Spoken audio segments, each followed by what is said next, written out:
You know how they tell you that sex sells? You know what else sells? Fear. And when somebody comes on here and says something really emotional and it hits you right in your feelings, right?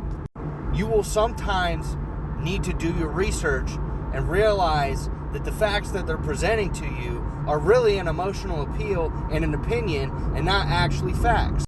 See, this is why we need discernment, because discernment isn't the difference between right and wrong. It's the difference between right and almost right, which I believe I'm paraphrasing that from Charles Spurgeon. And I think this is really important to think about in these days, because when you go on YouTube, when you go on here, there's all these people that are getting a whole bunch of traction and likes because of things that they're not able to do, or they're fear-mongering, and then they say, oh, I'm not fear-mongering, I'm just telling you the truth. When really, it's their opinion with fears that they have of the future that they're projecting onto you.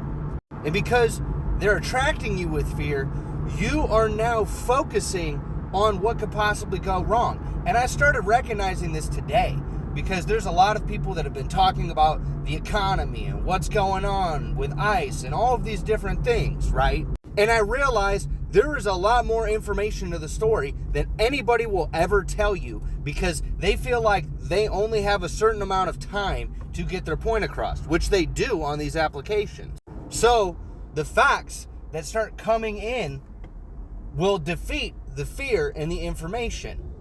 And sometimes you have to even question the source of where you're getting your facts. And you need to look at both sides. You need to try and be as unbiased as possible. And this is why I believe New Age spirituality has infiltrated different churches, especially churches that preach the prosperity gospel. Because they talk about your problems and your struggles and something that you're really going through, and then trying to give you a way out by choosing to speak about God in a way that makes it so that you can control the outcomes. I think one of the best stories about controlling outcomes would be Jonah and the whale. Because he tried to control the outcome, and he said, no, I'm not going to deliver this message to them. And guess what God did? Put him in the belly of the fish, and then eventually forced him to go do that.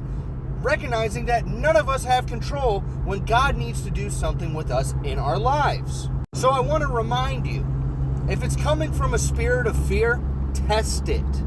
Test it with the word.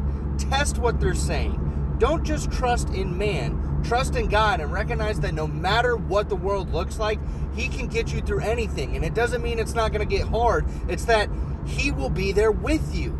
Jesus loves you.